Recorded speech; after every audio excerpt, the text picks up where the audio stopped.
Thanks to the popularity of zombie-themed television shows and movies, everybody knows that getting rid of one of the undead menaces requires destroying or removing its head. Not all creatures are quite as easily taken down. Here are 10 that carry on, at least for a good while after they've lost theirs.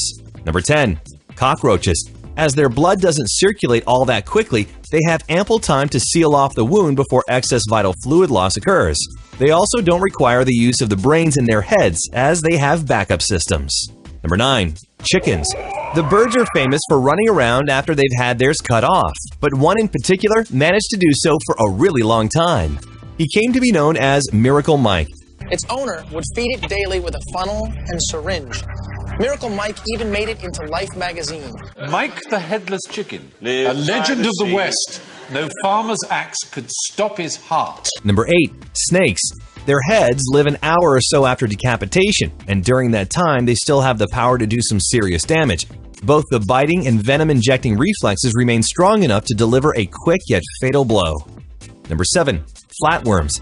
The invertebrates are largely unaffected by head loss, as most species have the power to just grow a new one. Similarly, the detached heads can regenerate bodies. Number 6. Praying mantis. Dating one can be tough, but it's possible nobody's love life is as bad as that of the male praying mantis. It's common for them to be eaten after copulating, but as decapitation doesn't adversely affect their ability to fertilize females, some get their heads consumed beforehand. Number 5. Octopus. The sea creature's 8 arms don't completely rely on a central brain, as each has a bit of a mind of its own. Individual tentacles are packed with highly capable neurons, allowing for continued responses to stimuli even after the appendages have been removed. Number 4. Flies. The female ones of certain species have been observed preening, walking around and flying for days and sometimes weeks after being rendered headless. Apparently, the males of the species aren't put off by it, as they court those ladies all the time. Number 3. Frogs. Spurring movement in their disarticulated legs doesn't require that the amphibian has a brain, but it does call for a bit of stimulation. Both a pinch and a pinch of salt, it turns out, will do the trick. In the case of the latter, the extra sodium sets off a chain of reactions that results in muscular twitches. Number 2. Salamanders.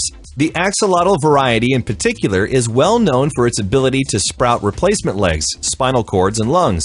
This little fella is missing a leg, and essentially within a month it will have grown completely back. Situations that result in destruction of brain matter don't present insurmountable problems either, as they can regrow that too.